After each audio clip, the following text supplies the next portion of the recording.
Hello, everybody. Welcome to the Founders Podcast. Happy to have you with us wherever you are, whenever you are. Happy that you joined us today on this episode of the Founders Podcast. We're here broadcasting from the United Commercial Insurance Studios, United Commercial Insurance Business Insurance. Give us a call, 208-229-8222. Visit us online, www.unitedcommercialinsurance.com. Thanks for joining us. My name is Brandon Meinert, here with my co-hosts, Jordan Hansen and Matt Lamb. Hey. Hello. Welcome. We're here. Yeah, Welcome. Good to be here. Good to be here. Good to have you here. Happy to have you here. I'm going to introduce today's guest. We're excited to hear him, excited that he joined us in studio. Today's guest, we have Kirk Walton. Kirk is the co-founder, managing partner of GPWM Funds. You can find them online at GPWM, as in maryfunds.com. Kirk, welcome to the podcast. Thanks, Brandon. Good to be here. Awesome. So we're excited to hear your story and learn more about you. But I believe you and Matt and Jordan know each other from board games. Is that right? That's right. Oh, that's how I know Kirk. That's how you know. You know him. I know him from a lot of things. Yes. Basketball. Our kids are friends. Board games. Parties at his house. Wow. Yeah. Ragers. Matt and Jordan have been kind enough to let me win a lot of board games. So Ooh. That's what happened. Lords of Waterdeep is what I heard, which I've never played, by the way. Which you should. It's amazing. I've never played it. But we played that a lot on mobile. But then we came over to your house once, and I can't remember what we played. I can't remember what it was. Yeah. It wasn't that. It was a different one. You build city walls, I think. I can't remember. You have a lot of board games. I have a lot of board games. And it was like, it was packed. I have multiple closets full of board games. Are you like a serious board gamer type thing, or is it just like a hobby? I've hardly played in a couple of years, but I do love gaming. I love strategy. I love thinking. The more complex board games, the better for me. Yikes. I grew up playing board games and playing Dungeons and Dragons and doing the Rubik's Cube and anything. Yeah, he's a speed cuber too. Anything geeky. Speed cuber. I've probably done it. Yeah. Yeah. What qualifies you as a speed cuber? Under a certain time frame, or He just does it quick. I mean, Just quickly. what times, Kirk? Do you have any times you could share? These days, the records for the 3x3 Rubik's Cube is down to about 4 seconds, and my fastest time is 19 seconds. So That's not bad. I'm a real hack compared to the. Still, 19 seconds? That's pretty crazy. so that means I could hand you a block Yeah. in any Yeah. configuration, and then roughly 20 seconds you could just like boom. 15 years ago, I could have done it in 20 seconds. Nowadays, probably 35 seconds. I'm retired, but I did You're coaching. I did go to a few competitions. I went to a couple of U.S. national tournaments and one world championship. Really? In Budapest, Hungary. Oh. For the Rubik's Cube. Yes. 3x3. Yeah. I only did the 3x3 in competition. That was my thing. Can I ask the check size of the winnings? I don't. You know, my prize, and it's one of my prized possessions, is a signed cube from Erno Rubik, the guy who invented the Rubik's really? Cube. Erno Rubik. Yes. Is he still alive? He was in 2007. I think he still is now. I can tell the story if you want. You want to hear the story? Go for it. Yeah. So I grew up when the Rubik's Cube came out. I was probably in the summer between 6th and 7th grade. And the Rubik's Cube was everywhere. I mean, it hit the world by storm. There were hundreds of millions of them sold. To this day, it's one of the most widely recognizable objects on the planet. You can go to any country, people know what it is. And it was everywhere. And there wasn't YouTube, there wasn't Google, there wasn't, at the beginning, there wasn't even books that you could look up to figure out a solution. And I had nothing better to do with my summer between the 6th and 7th grade, which tells you how social I was as a 6th and 7th grader. So I spent most of the summer with the Rubik's Cube and a notebook, and trial and error and figuring things out. And I'd go to the library, and there'd be some other buddies of mine at the library. And, you know, we figured it out, and I got pretty good at it. And everyone would bring them to school. in the 7th grade, and the teachers hated it. Why would you be doing something like intellectually stimulating like that at school? So they got banned. Why would you try to solve a problem at school? Right. They got banned except at lunch, and I would solve people's Rubik's Cubes at lunch for a quarter. But yeah, it was something that I thought I was pretty good at, and I could do it in about a minute and a half, minute and 15 seconds back in the 6th, 7th, 8th grade. And there was this show called That's Incredible, and they did a segment on the first Rubik's Cube World Championship, which was 1982. And it was held in Budapest, Hungary, where Erno Rubik, lived and invented this toy that took over the world. And the top speed cuber at the time was a guy named Ming Tai from Los Angeles, and he did it in about 22.9 seconds. And then second place was about 24 seconds. That might have been Lars Petrus. And I don't remember nobody remembers who's third. And I was like, holy crap, that is insane. I thought I was fast. I was certainly the fastest of anybody I knew. And these guys were doing it in 22 seconds. I was just totally blown away. I had no idea how they did it that fast. I could do the Rubik's Cube and have done the Rubik's Cube my whole life. I'd always have one on my desk at stoplights. Sometimes I'll sit there. I don't know what you guys do at stoplights. You probably just waste time. Sometimes I'll do the Rubik's Cube. Take a quick nap is what I do. No judgment there. He's like, you guys, you're non-Rubik's Cubers. Yeah, I used to anyway. But seriously. How'd you get the signature? I'll get to that. Okay. So I've done it my whole life. I moved to Idaho 21 years ago, and I saw a news story about a guy who lived in Idaho who competed in the World Championships for the Rubik's Cube. And that time, I think they were in Canada, and he could do it in about 13 seconds, something like that. And I was like, okay, I got to find this guy and figure out how to do it. So I looked him up. My house backed up to Eagle Road. His house backed up to Eagle Road. It turns out I wasn't even the fastest cuber on Eagle Road at that time. But I did something really out of character for me, but I reached out to him, and he and I became incredibly good friends, and we trained together for international competitions. They had announced that the 25th anniversary was going to be back in Budapest, Hungary, where the first one was. And we literally trained like you would for the Olympics. Like it was 97 then, right? Yeah, no, 2007. 2007. That's right. Yeah. And so I went to a couple of U.S. I can picture this Rocky montage of Totally. training. Cue the Rocky montage. I mean, we did Sweating in the freezing cold snow. At the time, I had these little stickers that were hard tiles. And one time I was in a championship event, and I was solving it, and my fingernail slipped, and the corner of the fingernail or the tile slipped underneath my fingernail. Oh. Blood was dripping down the cube, and I still solved it. Yeah.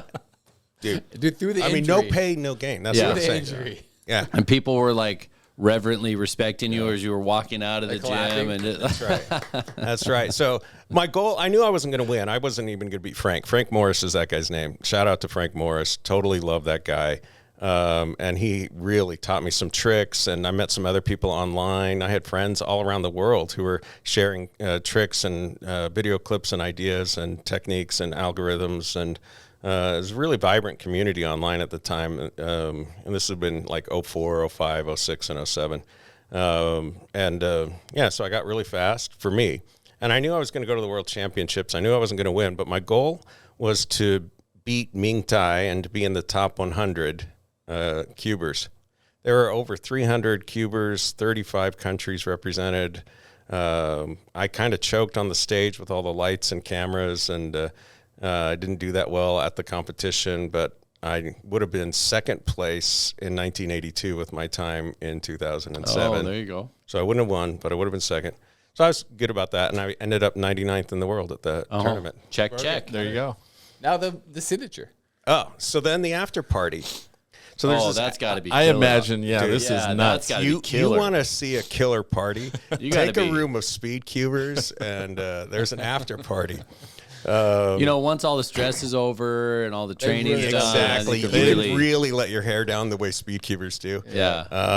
And on the flight over, I was warming up in the airport, and a lady who represented Seven Towns, the toy company, was flying over to the same event, and she saw me, and we struck up a conversation, and we sat next to each other, coincidentally, on the last leg of the flight, and she told me that Professor Rubik was going to be there, but that he had become kind of a social recluse, and they weren't sure how much participation he was going to have, and that his daughter was the interface and translator because he didn't speak English, and they weren't really sure how much he was going to be there.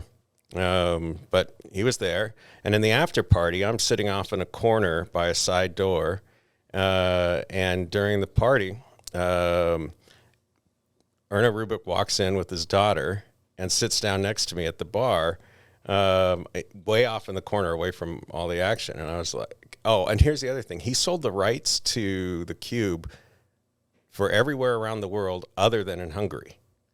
And he still has his own manufacturing facility and his own shop inside of Hungary. And so I had gone to his shop and purchased a few cubes from his shop that were in the Hungarian wrapping and language and all of that. So he walked in, and I pull out of my little bag these cubes, and I told him, I said, thank you.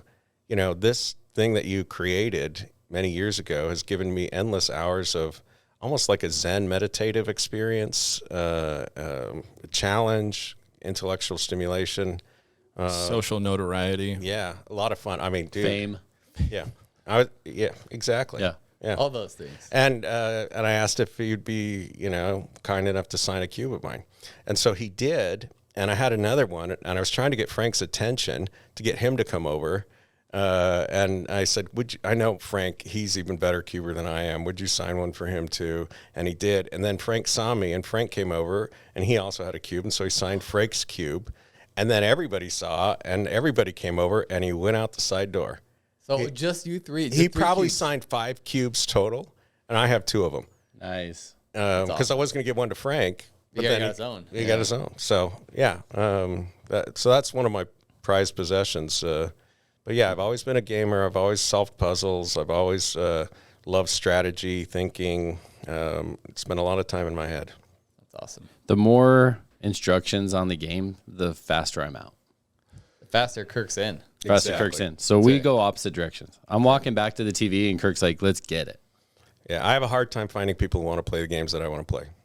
The hard part is, it's like, yeah, it's hard because I like those kind of games too, but it takes a while to teach them. It's also the time. Yeah, and it I mean, takes some 2 of the games hours. take 2 hours, Oh, and no. we're all busy. That's why I have a couple of closets full of board games that are collecting dust. That's sad.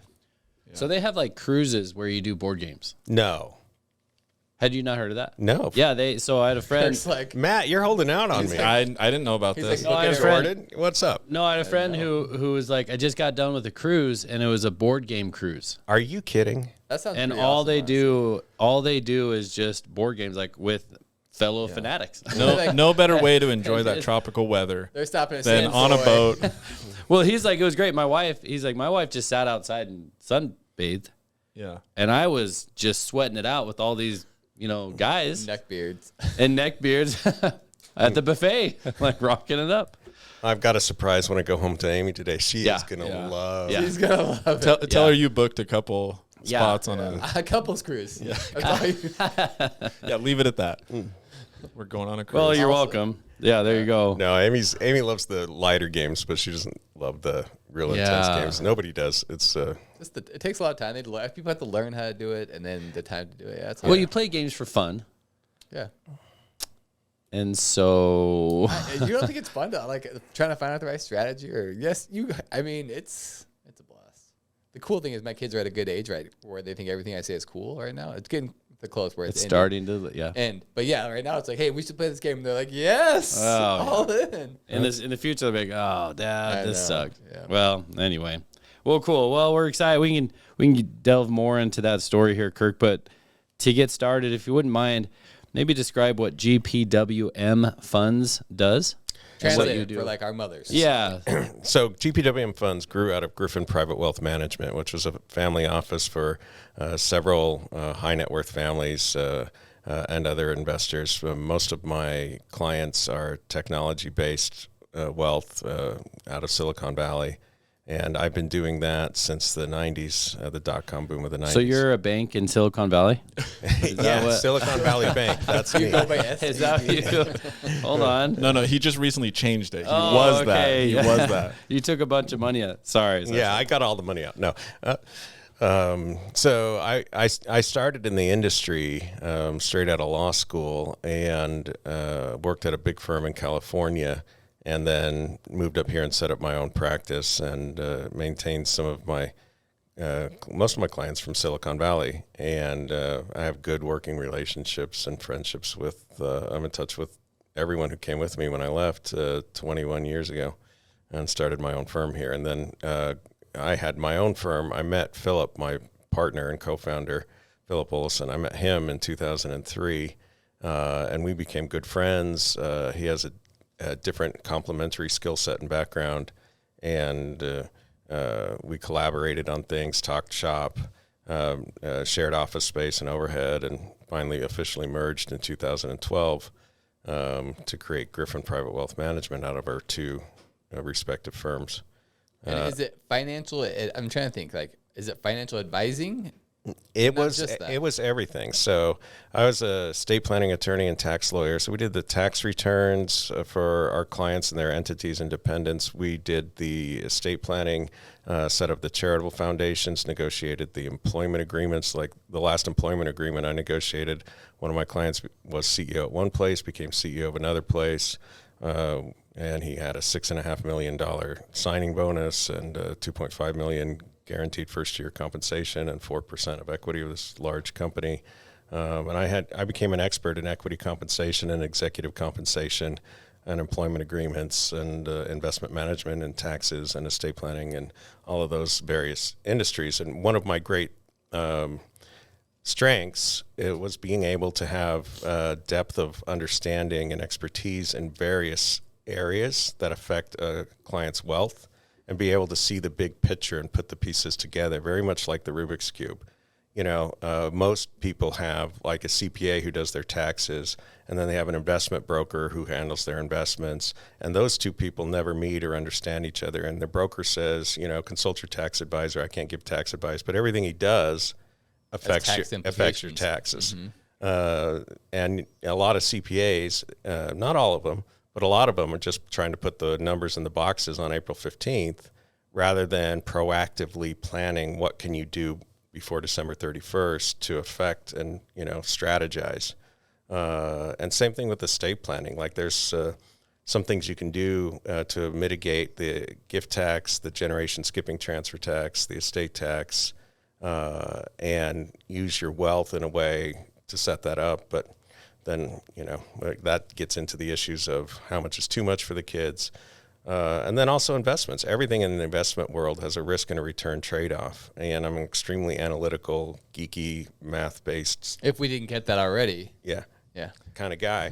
So we're delving into everything like asset allocation and specific, you know, investments within the various asset classes. And so that's what we did for our clients. That's all I've done professionally from day one. It's what I wanted to do when I started law school. And I changed my entire practice and gave all of that up about 4 years ago because of a tax law change that was so impactful. And that, you know, so now all I've been doing is opportunity zone funds. And I've become a national expert in that space. And I don't do tax returns anymore. And I don't do conventional investment management anymore. And I don't do estate planning or... What is that? What is opportunity zone? Wait. First, do you maintain your law degree still? Oh, yeah. Okay, so you maintain your law degree. I was also going to ask if you're amortizing your software expenses, because I don't know if you saw that recent law. But anyway. No, You can amortize software expense? No, it's worse. No, as in the salaries have to be amortized now, because they have a law in there that it was not, no one expected it to go into play. So the IRS didn't even expect it to become a law. So there's no guidance on it, but it went into law because like they put it on there like tentatively, and then it just happened. But what it means is like you have to, like your salary for a software engineer, you have to amortize it over 5 years.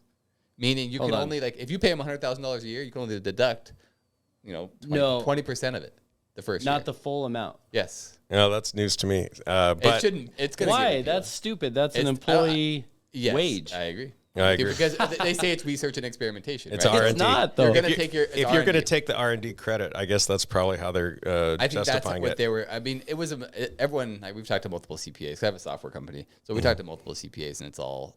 Yeah, people say it's going to get repealed. They didn't that's mean to have interesting. it there. There's no. The IRS doesn't even know how to deal with this. Anyway, That's an example of. that's why you got out. Yeah, there was some. Well, I love the complexity and the interconnectedness and seeing patterns and being able to manage wealth in a way that satisfies a client's objectives and helps them achieve their dreams and goals, but do so with low fees and low risk. That was what we were about. That was our approach.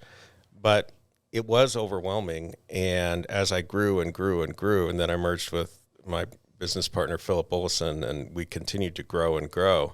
It got to be too much, and we were, so I was grateful for the Opportunity Zone tax legislation because I did a complete 180. I went from being somebody who knew a lot about almost every aspect of the client's wealth, and that required intense training and study. It's a lot to learn about taxes. It's a lot to learn about estate planning. It's a lot to learn about investments, executive compensation, stock options. There's so many different things that I knew an awful lot about because I was constantly studying and reading and learning. But it was a little bit overwhelming at the end. Now I'm an expert in one little tiny niche. Like the Opportunity Zone funds is the most tax efficient parking spot for a client's wealth that they want to hold in their real estate slice of the portfolio. And it's incredibly tax efficient. The biggest criticism of the Opportunity Zone legislation is it's far too generous of a giveaway to the ultra wealthy. And if you're a client, that's a selling point. And we can talk about opportunity zones. I could spend 2 hours talking about opportunity zones and not be done. So we'll hold that. But that's all I've been doing is I changed my practice to focus on one niche, one narrow slice, because I had clients who needed it and nobody else was doing it right. And then some people at KPMG heard about what I was doing and had me present at their first big opportunity zone conference. And we've discovered some wrinkles in the regulations that nobody else is talking about that make it even more beneficial to the investors. Like it wasn't beneficial enough. So would you define an opportunity zone for somebody that's never heard of it and So has no idea about investing? All right. So in a nutshell, if you have, let's say you have a software company, Jordan, and you sell it for a capital gain. I like that. All right. So you just sold your software company for $50 million. Even better. Yeah, that's a good one. And your tax bill on that in Idaho is about 30% of $50 million. Ooh, yeah. Paid up. Well, Idaho, right? 7%. But federal, right? 30. Yeah, total all in is going to be. But I got the GB. I'm a C corp, No, and I'll no. be 5 years, so I got the $10 million. No. Oh, you got. You'll have qualified small business stock QSBS. section 1202. Yep, I got that. Uh-huh. Okay, so you get 10 million tax free. Your Yep. kids, if you're smart, you give it to some to your kids. They get 10 million. Don't they get give 10 million. any to them. So that's section Nothing. 1202, and then you can also do section 1045 and roll it into another small business. So bad example. Let's say you have a software company that you didn't set up as a qualified small business and you sell for $50 million. You got a 30% tax on that. That's $15 million. Right. Which leaves you $35 million left over to invest somewhere. What the Opportunity Zone does is it allows you to take the full $50 million of capital gain and put it into a new tax-sheltered investment vehicle called a Qualified Opportunity Fund. And if you follow the rules, you don't pay any tax today on the gain you roll into that. And it works for capital gain from real estate, capital gain from the sale of your house, capital gain from the sale of a business, art, crypto, collectibles, Stocks, anything. stocks, mutual funds, Any capital bonds, gain. any So how do capital you pull funds out of it? How do you pull? So then the fund has its own little set of rules. And in a nutshell, what we use it for is to rehab buildings that we buy cheap, fix up, and then, lease out and stabilize and go back to the bank. And if we do that, here's what it's really about.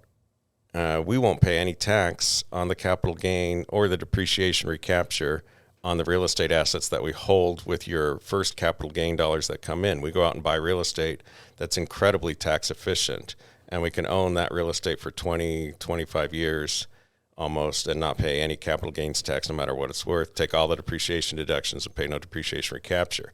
So that's what it's really about. Your first capital gain, instead of paying it now, it comes back on your 2026 return as if it had happened on December 31st of 2026. So you get to use and invest $50 million for 4 years instead of $35 million. I like this. Oh, the full thing. So, in an opportunity zone, as I know it, is a location in a city or a state So they're investing in properties that is deemed that have been deemed by an agency of the government as an opportunity zone, or what qualifies an area as an opportunity That's a zone? great question, Brandon. So this came about, it was passed in the Tax Cuts and Jobs Act of 2017, in December of 17, and each state had until around April of 2018. Nobody had any regulations on this. Nobody knew what it was, but they had until 2018 to designate certain census tracts as opportunity zones. Is it like lower? Yeah. Go ahead. So there's 8,800 census tracts in the country, and the most recent census in 2017 was the 2010 census, and so they did a statistical screening of low income, basically, some threshold of low income. 40% of all the census tracts could have been an opportunity zone. They all passed, 40% passed, so it wasn't that hard, wasn't that distressed of low income. Then each state was left to their own methodology to select 25% of the census tracts that were eligible to become opportunity zones in their state. Which area of the government? The governor got to choose how the to do governor. it. And so each state did it in their own different methodology.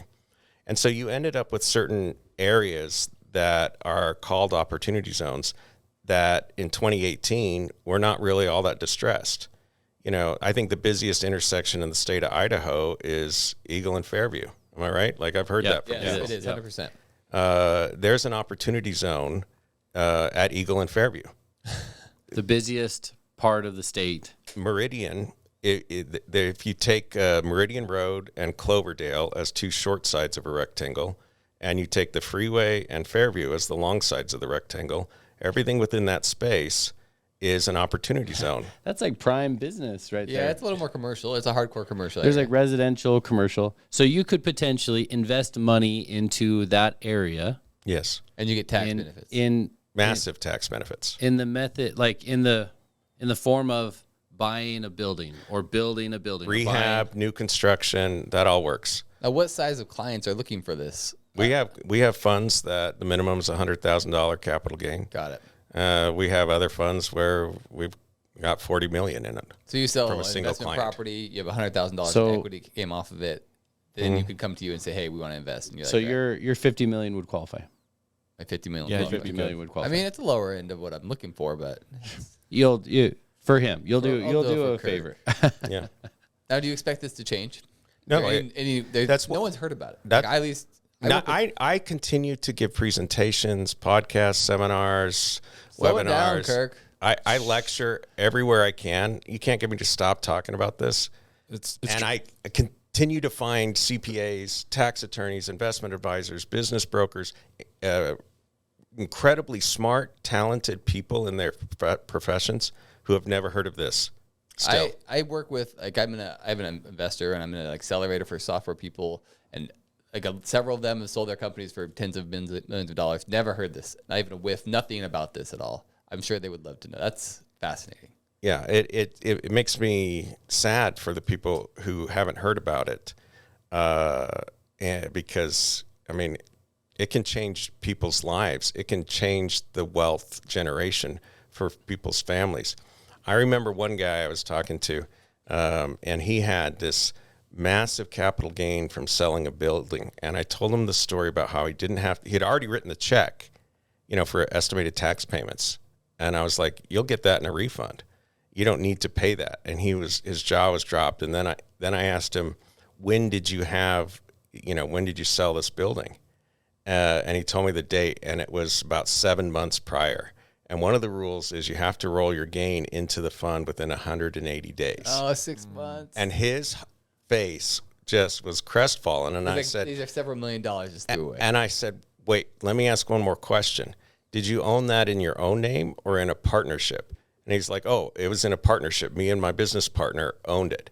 And so one of the quirks in the rules is you have a 180-day clock. And normally it's 180 days from the date of the transaction. But if your capital gain is reported to you on a Form K-1, you could choose to either start your 180-day clock on the date of the transaction, which for him would have been too late, or after the K1 or comes out. after the K1 comes out. He doesn't know it until he had this emotional roller coaster ride In like 5 minutes. In like 2 seconds, yeah.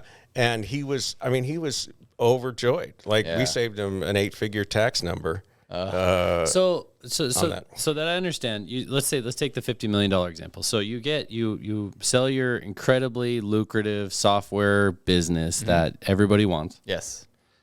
You sell it for $50 million. You roll that into an opportunity zone. Yep. You roll All it into a 50 million. QOF, a qualified opportunity Okay, fund. Okay. You roll what you would have paid in capital gains. You right? actually just Everything. roll the capital everything. gain portion. Oh, really? Oh, the $15 million. Yeah, so like if you compare this to a 1031 exchange, this is like a 1031 exchange on steroids. With a 1031 exchange, you've got basis, you've got depreciation recapture, and you've got capital gain that are all part of the sales proceeds. So let's say instead of a software company, you had a real estate asset. You had a portfolio of apartments or self-storage units or whatever, some real estate that is passive activity to you. Yeah. And let's say you bought it for $20 million, and then you depreciated it down to $10 million over You time. had $10 million still left in basis. Basis is 10, and you sell it for 50. You can keep your 10 million in basis and put it in your checking account and have a bunch of Right, 'cause liquidity. there's no tax on that anyway. It's Exactly. the 40 million that you're and the putting. 40 million of gain and depreciation recapture. Anything that is treated as capital gain on the tax return, which includes depreciation recapture, can roll into this, and there's no tax today on that transaction. Just like a 1031 exchange, there's no tax today. Here's where it gets super juicy. That's a Here we go. passive activity. That capital gain comes back as if it happened on December 31st, 2026, retains the same character of It's still capital capital gain. gain, So so it it's comes still back out. capital gain from the sale of a passive activity. We go out and do some rehab projects, and we generate enormous passive losses in the early years because of the bonus depreciation rules. We can do cost segregation studies, which can accelerate depreciation. We take advantage of qualified improvement property, which is a completely unrelated section of the tax code, but really helps us out. Qualified improvement property is the expenses used to improve the interior space of an existing building, and that's eligible for bonus depreciation, which last year was a 100% write-off. This year is an 80% write-off. So most of the expenses on a rehab, we get QIP and get a deduction for.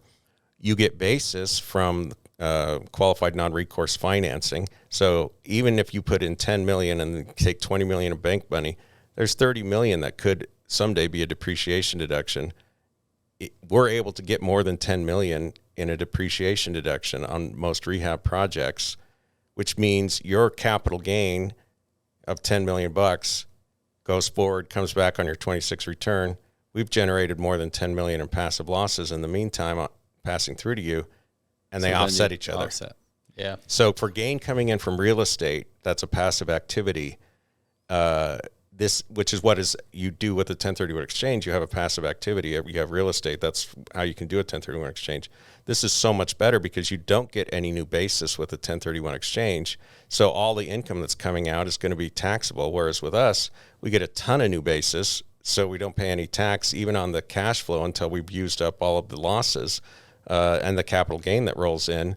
We burn through that with the losses, so we don't pay any tax on the 26 return either, assuming we're able to get enough depreciation deductions. Now, I should say the bonus depreciation rules are changing. It was 100% last year. It's 80% this year, 60, 40, 20 going forward. So that limits the amount of bonus depreciation we can take. But we're still able to get enough that we should offset most of the capital gain that comes back, if not all. What's the timeline typically of a transaction? Like you say, it's 4 years or 10 years that you usually, if you were to roll 15 million of that 50 million sale, do you typically say, well, keep that in there for 10 years? Or what do you typically? Well, there's a lot of flexibility, just like with any real estate. Are you asking liquidity? Like, what's liquidity like? Well, I guess so, yeah. I mean, if I'm going to put it all in there, It's the same. how long do I want to keep? It's the same liquidity as you can have with real estate. You can basically own any real estate asset. So just like with the 1031 exchange, you're looking at, you could buy farmland or whatever, like there's all the different types, and every type of asset has a risk return profile. I'll give you some examples of stuff that we've done and how it's worked out and how it's working out and why we've done that. One of the things we did, Sears and all the big box stores have been struggling. Sears was in bankruptcy and they had to liquidate all of their locations. And we have acquired a couple of Sears and other big boxes. One of the Sears we acquired was in Florida, and it was a standalone Sears, not an anchor tenant at a mall. And it came with 14 acres on 2 busy streets in an area that did not have a lot of self-storage and in a rapidly growing area. And we are converting the big box to self-storage, and the construction loan is funding all of that. And we sold off, we didn't need the whole parking lot, and we sold off the parking, most of the 14 acres, to a developer who's going to build apartments there, and that paid us back all of our money. So within 2 years, we got all of our money back from the project. But we still own the project, still get depreciation deductions, and eventually it's almost finished and open its doors, and then lease up the storage units, and then cash flow. And then when it's stabilized, I'll go back to the bank and refinance it again, and take another cash out refi, which will come tax free. So I can cash out refi on the, when it's stabilized, completely tax free, and return money to the fund, or I can sell a pad like we did there. And we use the money from the sales proceeds to go buy another tower, another distressed asset that needs improvement. So we like rehab better than new construction in general. So that's one example. Another example, in Charleston, South Carolina, there was an apartment complex that was under construction, gorgeous, almost 300 apartments, big, huge pool, multiple buildings, and the tech corridor, rapidly developing and growing area in Charleston, South Carolina. And we acquired our interest in those apartments just prior to completion. One of the regulations from the Opportunity Zone says you can't just buy and sit on an asset in an Opportunity Zone. You can't just go buy a building in Meridian and just sit on it. You have to do something to substantially improve it or create a new use for it. For something that has never been placed in service, like these apartments that were under construction, we acquired it before it was placed in service. Within a couple of months, placed it in service, finished the landscaping, and opened the doors. And so we acquired it at basically top dollar new construction prices, but it was cash flowing a lot sooner than a ground up new construction would do, or a rehab would do. So, within the realm of real estate options out there, you have various degrees of risk and return. The Foundry Apartments in Charleston, South Carolina is an example of something we could acquire and start cash flowing sooner. And when it was leased up and stabilized, we went to bank and put in, refinanced. We were able to get about 36% of the equity back from a cash out refi, not 100% like we expect to get on some of these distressed rehab deals, but the distressed rehab projects take longer and have more risk, whereas this was, more of a sure thing.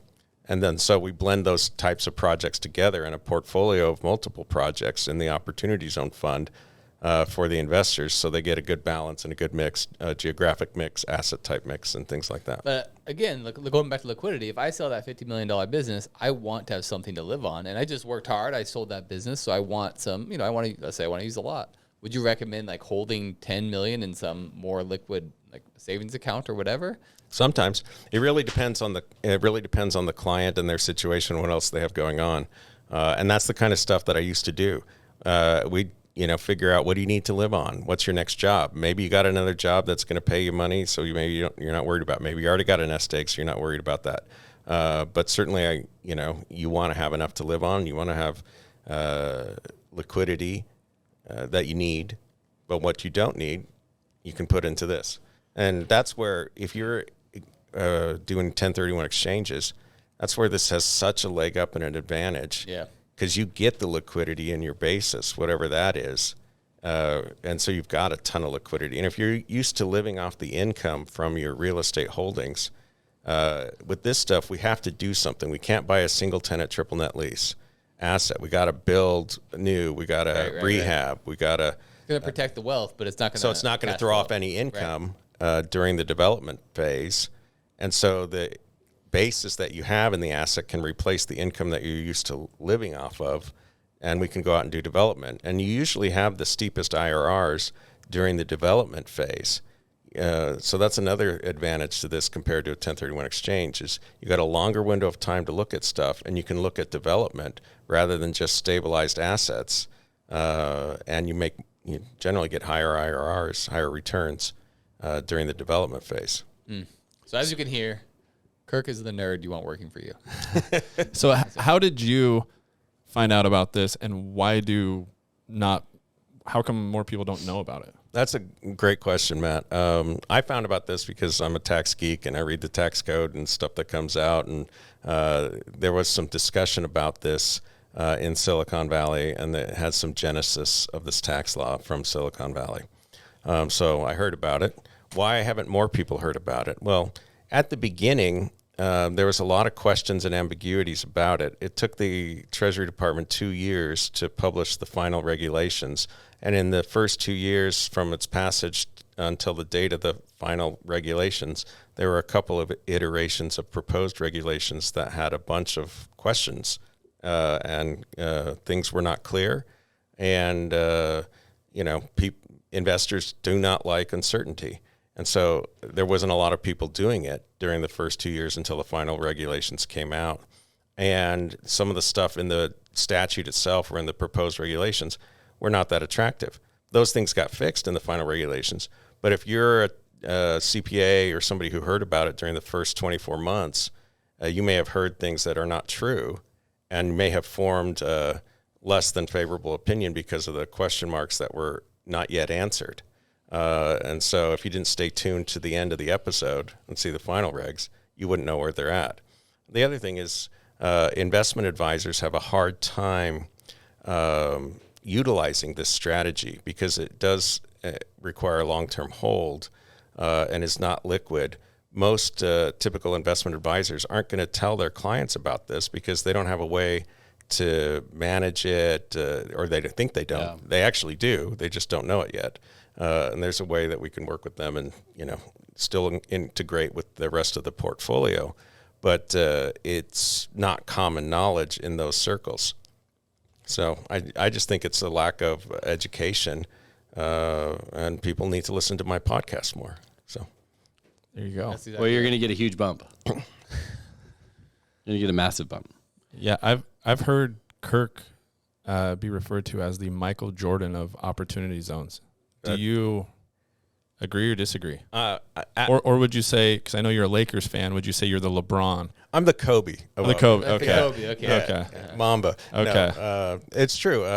I was on a local podcast here in the Treasure Valley Commercial Real Estate Podcast, and the two guys who run that are super smart real estate guys. One of them, I think, was a professor and has a PhD, and one of them said to me afterwards, I thought I knew a lot about opportunity zones until I sat down and listened to you.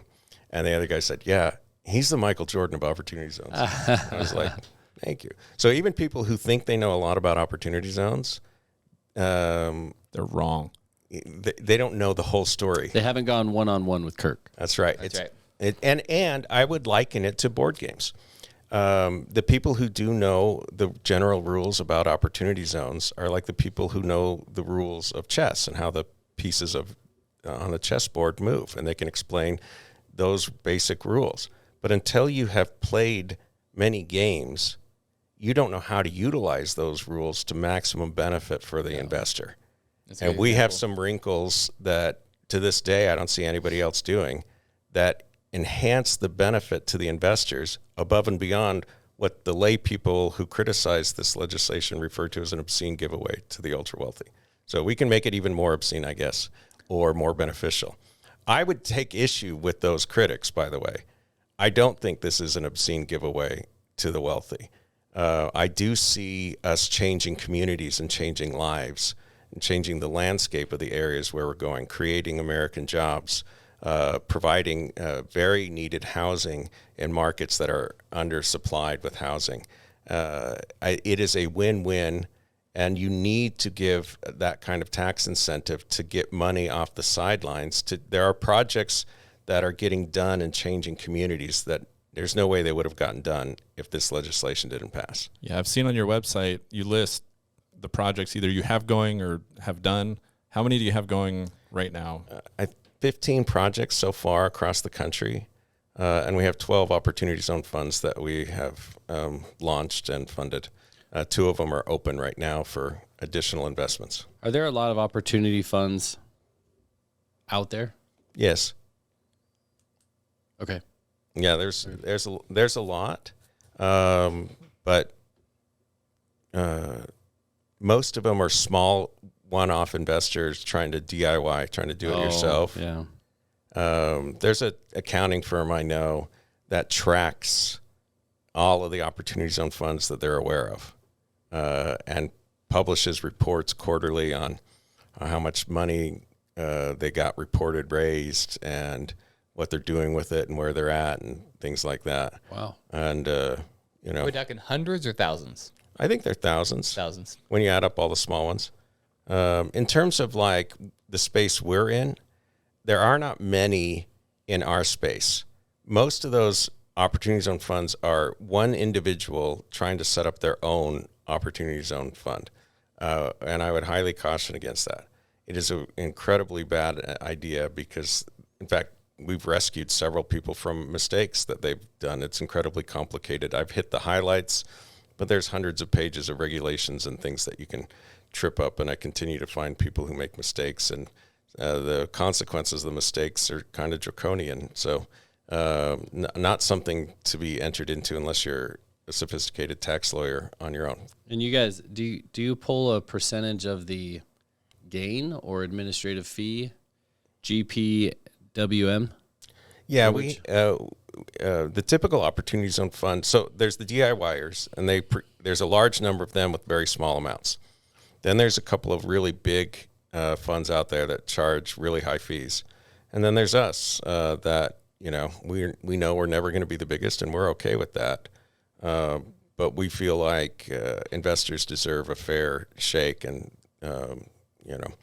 we started this because the time the second batch of proposed regulations was being drafted, or about a year after the statute was passed, coincidentally, we had 3 clients who were coming up on transactions that were going to generate over $100 million in capital gains. And being a good wealth manager, I looked around at Opportunity Zone funds because I knew about this law. I looked at the few Opportunity Zone funds that were out there in the landscape to see if we could take advantage of this, because I didn't want to pay, tax on $100 million in capital gain. And every Opportunity Zone fund was missing the mark on how to maximize the benefits for the investors. There's also an article that I found, and this has been consistent with my experience, that said the typical Opportunity Zone fund charges 10 to 12% in an upfront fee, and sets aside another 5 to 8% for the annual fees, leaving about 80 cents on the dollar to actually go into the real estate. And they charge acquisition fees, debt fees, annual fees, and take a back-end split that can be as high as 50-50 split. And so one of the reasons we ended up doing our own for our clients is nobody else was going to give them a fair shake on the fees, and that was something that we really objected to. We thought that was too greedy. We also thought it was short-sighted in that if you take a large chunk of money up front, it leaves you less money to invest in the real estate, which makes it even harder to generate good returns to the investor because there's less money in the real estate. So we structured our fee structure in a very client-friendly manner and tried to minimize the upfront fees to maximize the dollars in the ground. Another aspect of the Opportunity Zone Fund, to get the tax-free exit on the sale of the real estate that we develop and build, you need to own your fund for 10 years or longer. And every Opportunity Zone Fund out there at the time and to this day is basically targeting a 10-year hold time and then planning on selling at year 10. You guys have probably heard of Roth IRAs. You can open a Roth IRA, and if you own it for 5 years and hit age 59 and a half, you can cash out your Roth IRA completely tax-free. But no smart person does that because it can continue to grow tax-free longer than those 5 years. In the Opportunity Zone space, 10 years is the equivalent of the bare minimum needed to cash it out tax-free. But it can continue to grow tax-free longer than 10 years. And if you don't need the money and you're going to own real estate as part of your portfolio anyway, and it's a good asset and it's cash flowing, there's no reason to sell it at year 10. Year 10 seems kind of arbitrary too. Like they just set, the only reason they're selling at year 10 is because they need to sell it to get to their back end split. And so they're not even looking out for the best interest of the investor. Yeah, I mean, that year 10 could be in a downturn or whatever. Yeah. So that's where the typical Opportunity Zone Fund has the interest of the fund sponsor and the developer at direct opposition to the interest of the investor. The best interest of the investor is for long-term ownership, assuming it's a good asset, and continue to get depreciation deductions. Depreciation deductions are awesome because it shelters income from taxation, but everyone else has to pay depreciation recapture when you go to sell it. In the Opportunity Zone world, you get the depreciation deductions and you don't have to pay depreciation recapture. And you get depreciation deductions from your money and the bank money. So if you have 1/3 cash and 2/3 debt, you almost have 3 times as much of your money that eventually could generate a depreciation deduction. We try to front load those, like I said, as much as possible. But if you own it for 20 years, you're going to get most of that, $30 million or for your 10 in a depreciation deduction. And if you're in a 40% tax bracket and you end up with a total of $20 million in depreciation deductions, that's worth $8 million in tax savings on your $10 million that went in. Yeah. So and that's if you get no rent, that's the rent and the capital gain and the extra is on top of the tax savings. So the tax benefits are significant. So why would you stop at year 10 when you can continue to own and operate, get cash flow, get depreciation deductions? So you're giving dividend? I don't know if it's a dividend out of a fund. Whatever the operational cash flow, just like any real estate, it varies. It's like a partnership, is that what it is? So whatever the real estate produces is what the real estate produces. If you're get a K1 with whatever. Mm-hmm. Yeah. Yep. And we like diversification, but we also like to buy cheap. One of our projects is you guys ever been to Reno? There's a Caesars, the biggest little city in the world. And that little arch sign, the biggest little city in the world, touches one of our projects in Reno. It used to be the Caesar. It was Bill Harris Casino, and then it was owned by Caesars, and then our group acquired it. It covers 2 city blocks at the heart of downtown Reno. The biggest little city in the world, arch sign touches on it. It has 3 towers. One's 26 floors. The other's 24. The other's 18.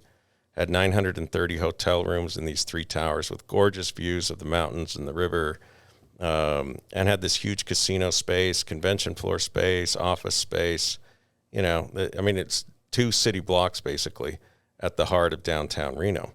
And people aren't going to Reno for gambling and entertainment the way they used to, 50 years ago.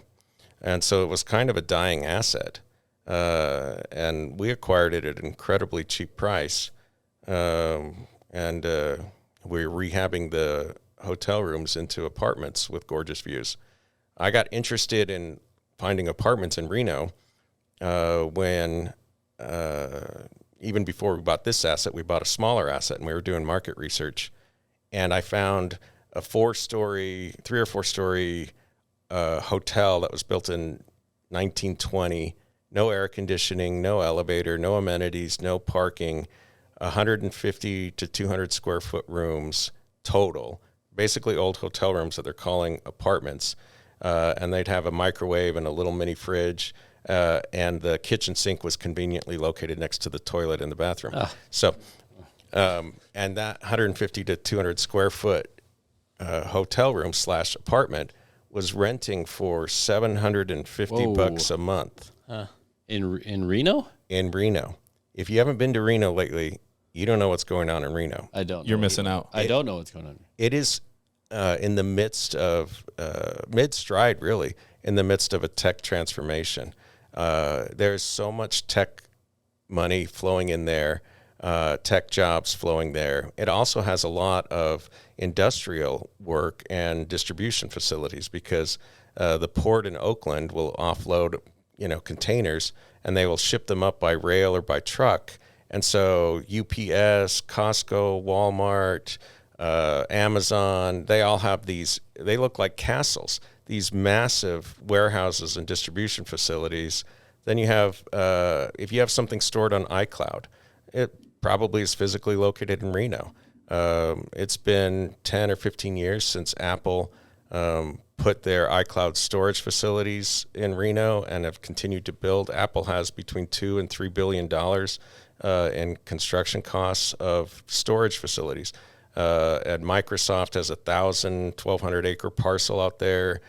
Google, Amazon, Facebook, all of those tech companies have data storage facilities there. You have Tesla, which is producing. Is that in Reno? It's about 20 minutes from our project. That's the Gigafactory? The Gigafactory, which I heard is going to be the largest building in the world. And it's about 35% complete. And one of the reasons it's not more complete is the bottleneck is on housing. There's not enough affordable housing in that market. And Reno started, with maybe 425,000 population. And over the last 5 years, 10 years, you're adding 50, 60,000 people to a market that had 400,000. All the jobs, it's right over the border from California. You guys probably have heard California has high taxes. Nevada doesn't.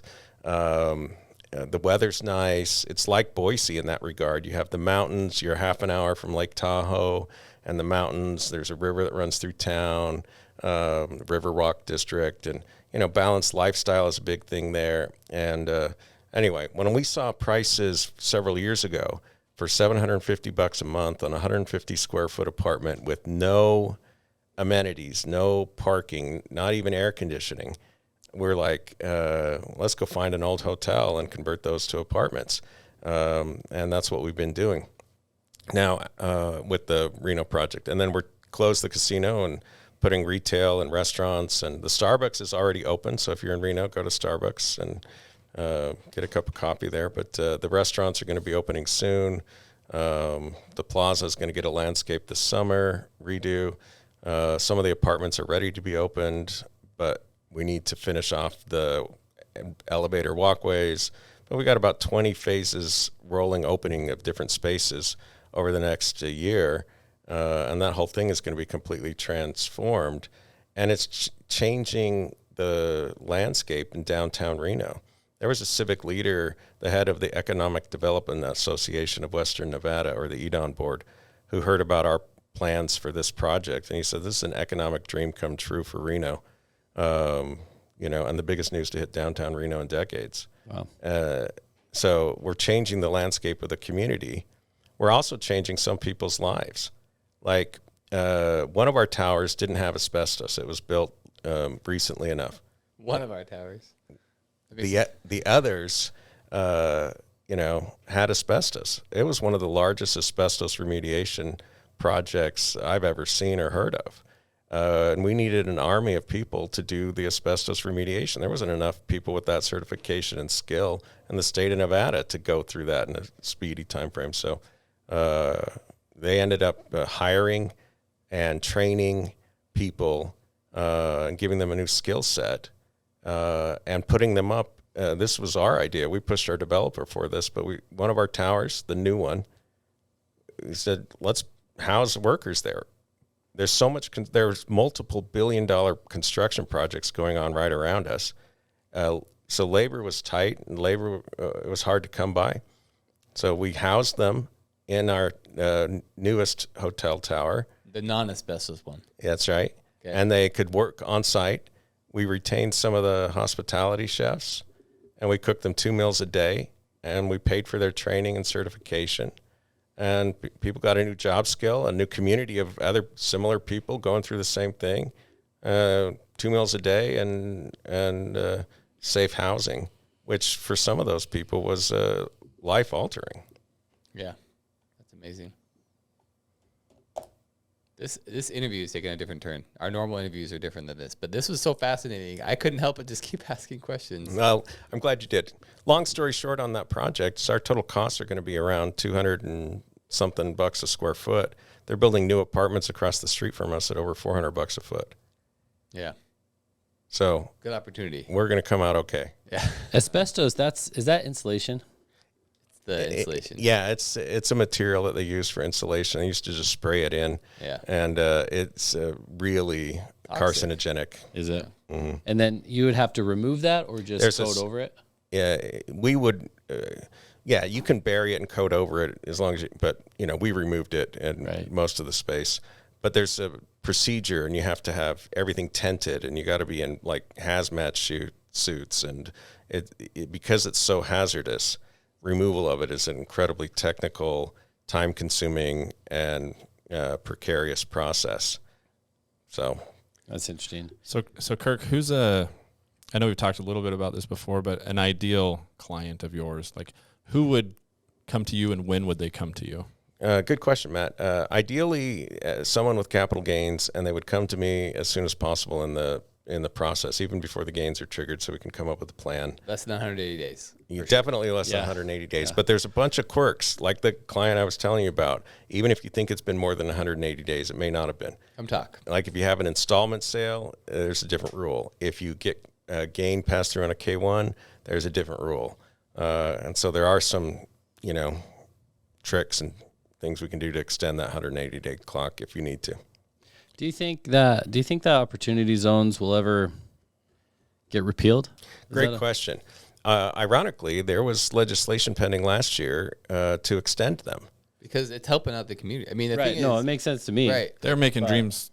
They're making dreams come true. Yes. Every governor in every state, every senator can point to some project in their home state that was a hole in the ground and is now a shiny new building or is becoming a shiny new building. It had massive bipartisan support. One of the backers was Senator Tim Scott, a Republican from South Carolina. In fact, we have 3 projects in his backyard where he grew up in that tech corridor in Charleston. And, so we had a Republican backer. Cory Booker, a Democrat, was the other co-sponsor. And there was a long list of other backers from both sides of the aisle. Both Republicans and Democrat love this because it revitalizes communities that need an injection of capital to, make them shiny and new and. Are there any lobbying organizations for opportunity zones? It's funny you should ask. There's a guy named Sean Parker, president of Facebook, and he started Napster. You guys old enough to remember Napster? Oh, yes. I know Napster, huh? Yeah, well, I'm old enough to know a client who was a venture capitalist and backed Napster. That's, anyway. And then he became the president of Facebook, and you guys have seen the movie, dropped the from Facebook, and social. Wasn't it social media? Network. Yeah. Social network. Yeah. He wasn't like represented in a good light. And social network. No, he was not. Because he was like the drug party addict. guy. And, Yeah, well, he has a lot of money in tech stocks and Facebook, and he didn't want to pay capital gains on that, I presume. And there are a couple of other people like-minded, and they were the primary backers of a think tank / lobbyist group in Washington, D.C. called Economic Innovation Group. And I somewhat sarcastically say this story of how they backed it and they hired a bunch of economists and PhDs and what can we do to make America better? What if there's a tax law that said you didn't have to pay tax on your Facebook stock capital gain? That might be too obvious. What if there was a...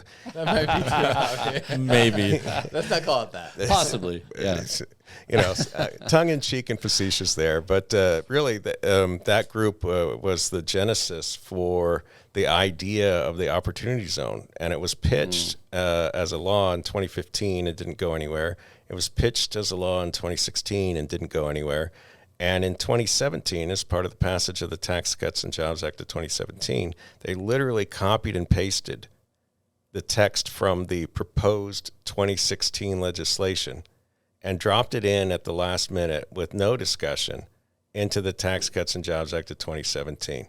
You cannot find anyone talking about opportunity zones prior to it being passed. There's no articles, there's no discussion.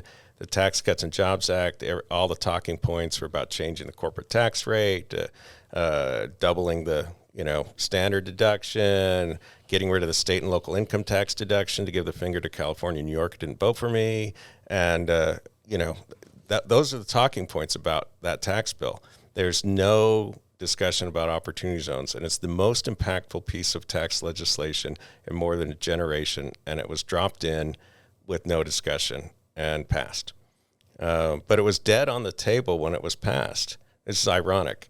It was the 2016 proposed legislation. That's one of the clunky things about it, is how we ended up with December 31st, 26 is the date all your capital gain comes back. And that's because the 2016 proposed legislation, instead of saying 10 years from the effective date of this statute, 2027. It said, quote, December 31st, 2026. And in the process of crafting the regulations, the proposed regulations, and the final regulations, the Treasury Department was quite creative in inventing interpretations of the words in the statute to enhance the benefits for the investors, almost as if there was a real estate developer in the White House at the time these regulations were being drafted. I mean, we got things that you would never have guessed we would have received. And so the statute was great on its own. The regulations really empowered and enhanced the benefits to the typical investor. But one of the things they couldn't come up with a new way to interpret was the words December 31st, 2026. It was really hard to change that to something else. So that's why all the gain stays there. That's why all the gain comes back in 2026. Huh. That's interesting. So, clearly you're a very intelligent guy. You said even earlier that you wanted to do this forever. Like, as you were a kid, you were going through and you're like, okay, so you went to law school and you wanted to, when did you know taxes help this financial area? I've always loved the markets. I've always loved real estate. I've always loved taxes. My dad was a CPA. He worked for Ford Motor Company. In California? Yeah, he worked in Detroit and in South America. I mean, he died when I was 5 years old. Oh. So I didn't know him much, but I knew he was a CPA and an auditor. And for the first 5 years of my life, we spent most of our time in Chile, Argentina, Venezuela, Brazil, and Mexico. Moving around? Yeah. He would take assignments in foreign countries. For Ford? For Ford. I'm sorry. That was like crazy for me to understand. Like, I had no idea. In Detroit and then South America. Yeah, so we had a home in Bloomfield Hills. Okay. We were in the Romney's congregation back in Michigan. Okay. So, in fact, the last place my father went before I went to the hospital was a Christmas party at the Romneys. Oh, all right. And then he went in the hospital. You know, he had this degenerative kidney disease that I didn't get. He had a 50-50 shot of getting it. There were 4 boys in his family. 2 of them got it. 2 of them didn't. My Uncle Mark my dad was the oldest. Uncle Mark was the youngest. My dad got a kidney transplant in like 1970, 1971, something like that. And it was really new medicine. Dialysis machines filled a room. When I was born, some of the doctors thought he might live 12 months. He lived until I was 5. So that was a win for us. And my Uncle Mark, 13 years younger, with more modern medicine, Mark lived until, I think, 65. My dad died when he was 31. Oh, yeah. And so, Yeah, but he was an auditor for Ford and a CPA, and a straight arrow and a sciencey geek. He grew up in La Cañada near Pasadena. He worked at JPL in high school as an intern and built his own rockets in the backyard. So, the geekiness. The nerdiness came through strong. Yeah. That's in the genes somewhere. Now, what would you say, biggest mistakes? Oh, I've made a lot of them. That's an excellent question. I think growing up the way I did, it was difficult for me to form connections and authentic relationships. Moving around? Well, I didn't move around until I was about 5. Everyone was intimidated by the Rubik's Cube? Definitely. Mm-hmm. But when my dad died, my mom went back to law school. And so we moved to Provo, and she went to the BYU Law School, J. Reuben Clark School of Law, and she was in their second class. And this is in the mid-'70s, at a time where women, weren't... It's not very common. I was going to say, in education, and then in law school. Yeah. Yeah. So my mom's a lawyer, and my dad was a CPA, so I became a tax lawyer. It makes sense. Just combine the two, right? Yeah. The perfect marriage. The perfect offspring of the perfect marriage. That's right. Yeah. But, those... Anyway, so she went to law school in Utah.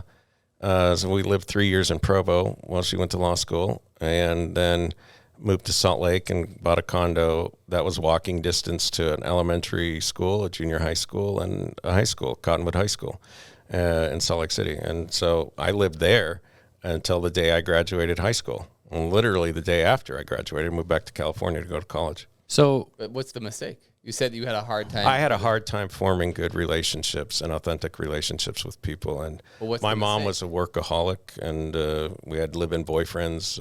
One of them lived with us for 10 years. He was incredibly abusive and violent, and chain-smoking Vietnam vet, angry alcoholic. And my mom was frequently absent because she felt like she needed to work twice as hard to make a living in a male-dominated, chauvinistic world in Salt Lake City in the 70s and 80s.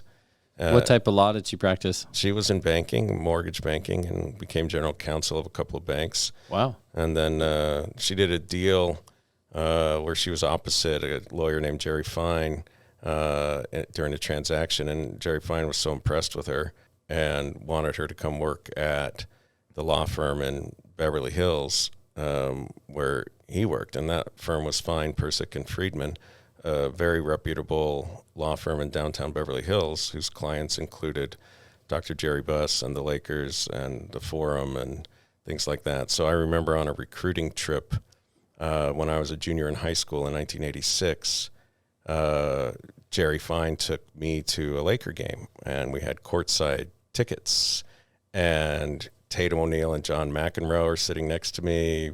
President of MCA Records is behind us. Everybody's coming up to Jerry. Hey, Jerry, how are you? Oh, this is my new friend Kirk. We ate dinner at the Forum Club, which was infamous. I went in the locker room after the game, hung out with Byron Scott, Magic Johnson, Kareem Abdul-Jabbar, James Worthy, Michael Cooper. Yeah. Do you think they were saying, hey, that's the Rubik's Cube kid? Dude, I should have brought my Rubik's Cube there. Kurt Rambis was sitting there in a bucket of ice. I could have taught him, I got to meet Chick Hearn.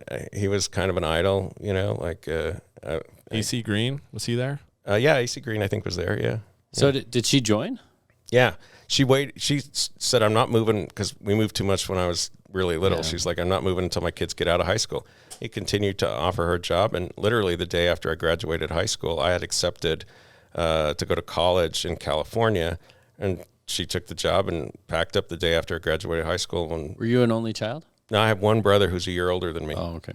Anyway, so I think the upbringing that I had with absent parents, latchkey kid, abusive live-in boyfriend, really left some scars and made it difficult for me to form healthy relationships early on in life. And there's been a lot of growth and a lot of therapy and a lot of introspection over the decades, and I've become much more grounded, and I feel more authentic and feel like I do better now. Was that when you were so you were doing I guess, your own financial advising or wealth management, was that difficult navigating partnerships? Was it difficult navigating other people in the business, or did you always like to be your own guy? Was it more personal versus business? Is that what you're saying? Well, I guess if you're having, I don't know, social development and you feel like it's taken a while to get there, as you were earlier on in your career, did you have partnerships? Did you like doing your own thing? So straight out of law school, I took a job with this big firm. I was in their California office, and I think to some extent, I didn't feel like I was integrated socially with the people who were my colleagues. Like I really felt like I was doing my thing and they were doing their thing, and I kind of didn't appreciate the value of collaboration as much then as I do now. Yeah. This has been awesome. Kirk, question. So you're a business owner. I guess this is a question we ask a lot of people that come on is, if you're giving, we didn't get much into the ups and downs of owning a business as much as the opportunities that you're offering and the different things that are available now. But if you're looking and talking to somebody, a younger Kirk, or even somebody looking to start their own financial investment firm, or somebody looking to start their own business, what advice would you give them if you had an hour, or what recommendations would you make? That's a great question, Brendan. My first job was a bank teller at the bank where my mom was the general counsel, and I think that's how I got the job. But I was a senior in high school, and I worked as a bank teller part-time. And I got to know some of the regulars, and there was this one regular who had very large deposits in his accounts, and he was a real estate guy. He'd bring in his 2 poodles, and we would, into the bank. Into the bank, 2 poodles. And I'd have these doggy treats, and and we sit and chat. And I'd have his account numbers memorized and pulled up even before. I was always good at memorizing numbers. But he gave me some advice back then that has stuck with me to this day. And he was phenomenally wealthy, and he said, Kirk, if you live the next 10 years of your life the way few people do, you will be able to live the rest of your life the way few people can. And that really stuck with me. So, when I was in law school, I didn't watch TV. I still haven't seen Seinfeld or Friends or any of that stuff. I was totally obsessive about work. When I started at the firm, I was the first one in and last one out. And I knew the difference between me being the grunt guy at the firm and the guy in the corner office was just how quickly I could master the material. And so I studied and read everything. I was available. I talked to the senior partners anytime. I picked their brain anytime I could. I offered to help any way I could. And I constantly learned and studied and pushed myself. And I got through law school with very little debt. I got a scholarship at Pepperdine. They were great to me. I was editor of the Law Review. That paid a little bit. I edited a real estate distressed law journal. That paid a little bit. Clerked in the summers. But I was constantly trying to learn and develop skills and do things differently than my peers, so that I could set myself up with a stronger foundation and set myself up for more flexibility in life. And I was able to leave that big firm and that big firm stress and start my own firm, initially working out of a home office in Eagle, Idaho, 21 years ago, and had better balanced lifestyle and less stress here in Boise area than Orange County. Yeah. So you attribute that to that because you just hustled like crazy during that first part of your life. Yeah, I learned everything I could as quickly as I could, and that really made a difference in my life. So that would be my advice: is just work hard, study and learn, and talk to people who know more than you, and pick their brains and learn what you can, and help them out so that it's they want to be around you. And I think that's so much easier now than it was when Kirk was younger, because you have resources that are readily available, right? Yeah, sure. And Chat GPT. And podcasts like these ones. And this podcast, which brings us, thank you so much, Kirk. If you gentlemen don't have any other questions. No, this has been great, Kirk. I really enjoyed it. Really, really great. As you can tell, listening to this, we all know very little compared to Kirk. So if you'd like to know more about what Kirk and GPWM funds do, reach out to him. You can go onto their website, GPWM as in Mary funds.com, funds.com. Check him out, give him a call. See what he can do for you, see what their firm can do for you. Otherwise, thanks for listening.